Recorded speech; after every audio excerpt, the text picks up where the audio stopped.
है कि आपको आदिवासी सूची से हटाया जाएगा, आपको सरकारी की सुविधा आपको नहीं मिलेगी आने वाले समय में, तमाम तरह की उत्पीड़न दिया जाता है।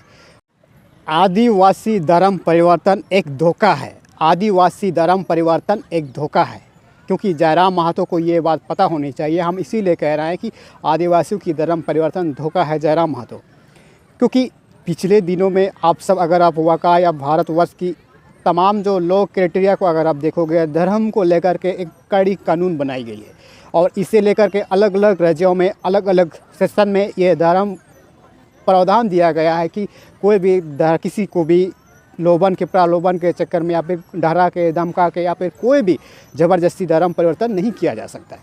क्योंकि जहाँ तक जो संविधान की बात करें, जो कानून की बात करें, जो अपने तरीक़ा से अपनी जगह पर काम कर रही है, लेकिन कुछ लोग ऐसा चीज़ों का गलत इस्तेमाल करके ज़बरदस्ती लोगों को धर्म परिवर्तन कराया जा रहा है। और किस तरह से ज़बरदस्ती धर्म परिवर्तन किया जा रहा है, ये भी मैं आज आपके साथ चर्चा करने वाला हूँ। क्योंकि पिछले दिनों में आज से कई दिन से आप सबके मन में ये डाउट चल रही है, आपके सबके मन में ये भी सोच चल रही है कि ज़बरदस्ती ईसाइयों को धर्म परिवर्तन किया जा रहा है, खास करके भोला भाला आदिवासियों को ज़बरदस्ती लोभ लालच में पैसे से ना जाने तमाम चीज़ों की प्रलोभन दे करके धर्म परिवर्तन किया जा रहा है।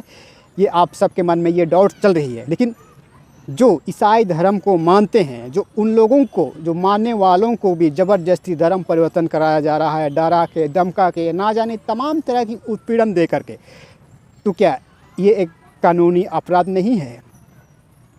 सपोज़ के लिए कोई भी समुदाय या फिर कोई भी परिवार ईसाई धर्म को मानता है, कोई अन्य पार्टी या फिर कोई भी लोग कहते हैं कि आप ईसाई धर्म को छोड़ना पड़ेगा क्योंकि आपको बलगराया गया है, ऐसा इस तरह का प्रलोभन दिया गया है, तो इस पर एक कानूनी एक संगठन, एक जांच एजेंसी, एक बैठक गठन करने की आवश्यकता है, ताकि उनको किस तरह से परिवर्तन किया गया है, किस तरह से लोभ लालच दिया गया है, कितना पैसा दिया गया है, इन सारियों की जो एक जांच कमीशन, जांच कमेटी बैठक होना चाहिए। लेकिन ऐसा नहीं होता है। ऐसा क्यों नहीं होता है?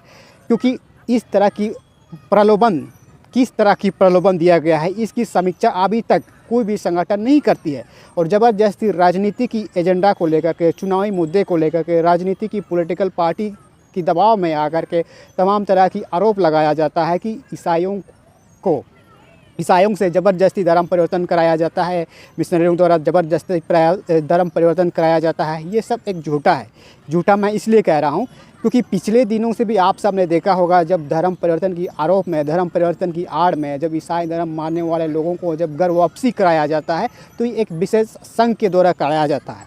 और इससे जो ईसाई धर्म छोड़ने के लिए जो वापस कराया जाता है, इसका कोई क्राइटेरिया नहीं है। क्योंकि धर्म जब कोई भी अपनाया जाता है तो इससे डीएम से सिग्नेचर करने के बाद उसको अलाउंसमेंट दिया जाता है, लेकिन जब वापसी किया जाता है तो इसका कोई क्राइटेरिया नहीं है। मतलब यह साबित होती है, इससे ये पता चलती है दोस्तों कि इसमें डराया जाता है, धमकाया जाता है, तमाम तरह की उत्पीड़न दिया जाता है। जैसा कि आपको इस सूची से हटाया जाएगा, आपको तमाम तरह की जो उत्पीड़न दिया जाता है, कल की तारीख में हमारे भारत हिंदू राष्ट्र बनेगा, ऐसा तमाम तरह की लोगों को डराया जाता है। और यदि ये बात आपको गलत लग रहा है तो ये बात धरातल पर आप समीक्षा कीजिएगा तो आप सबको आसानी से आपको मिल जाएगा कि ऐसा ही तमाम तरह की जो, अगर आप देखोगे हमारे झारखंड के पड़ोसी राज्य में, अगर आप देखोगे छत्तीसगढ़ में ऐसा ही तमाम तरह की घटनाएं हुई है। लोगों को डराया गया है, लोगों को धमकाया गया है, जिसके बदौलत वापसी आप सब ने सुना होगा कि घर वापसी कराया गया है। और खास बात यह है दोस्तों कि आदिवासियों का कोई भी अपना धर्म नहीं है। यदि अगर आप आदिवासी की बात करोगे तो आदिवासी जनजाति अलग अलग क्राइटेरिया में, अलग अलग तरीक़ा से अपना पूजा पद्धति को संपन्न करते हैं। कोई भी आदिवासियों की एक जैसी किसी की कस्टम सिस्टम नहीं है। और बहुत सारे लोग कह रहे हैं कि हिंदू ही अपना पुराना धर्म है, हिंदुत्व ही अपना सबसे पुराना रीति रिवाज है। ऐसा कहने वाले लोगों को ये समझ में आनी चाहिए, या फिर जो बरगलाने वाले लोगों को ये एक बात समझ नहीं आनी चाहिए, क्योंकि हमारा भारत को एक हिंदू राष्ट्र बनाने की जो कल्पना करने वाले लोग, वो परिकल्पना करने वाले लोग इस तरह का तमाम आरोप लगाते हैं कि अगर ईसाई धर्म को छोड़ करके अगर हिंदू धर्म पे फिर अपना पुराना धर्म में अगर वापसी कराया जाता है तो उनको लगता है कि हमारी जनसंख्या बढ़ जाएगी, आने वाले समय में हमारी वोट बैंक बैलेंस की बढ़ोतरी होगी। और इसी की मद्देनज़र में रख करके इसी को आधार मान करके, जो भविष्य में आने वाले समय में इसी को आधार बना करके लोग घर वापसी करा रहे हैं।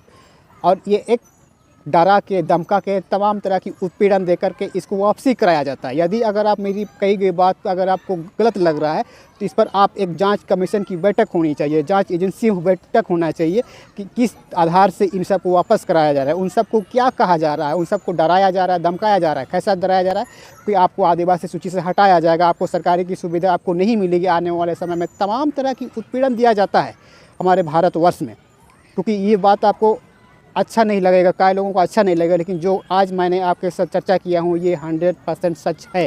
क्योंकि हम धरातल पे देखते हैं, आप लोगों की जैसे चुनावी रैली, चुनावी की मुद्दा को लेकर के हम नहीं आते हैं।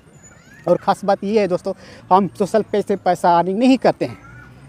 तो ये छोटी सी जानकारी आपको कैसी लगी, ऐसा ही तमाम छोटी बड़ी जानकारी के साथ मैं आप सबको अवगत कराऊँगा। अगर आपने हमारे पेज को फॉलो नहीं किया तो फॉलो कीजिए, हमारे फेसबुक यूट्यूब चैनल को सब्सक्राइब नहीं किया तो सब्सक्राइब कीजिए। ऐसा ही तमाम छोटी बड़ी खबर के साथ मैं आपको अपडेट कराते रहूँगा।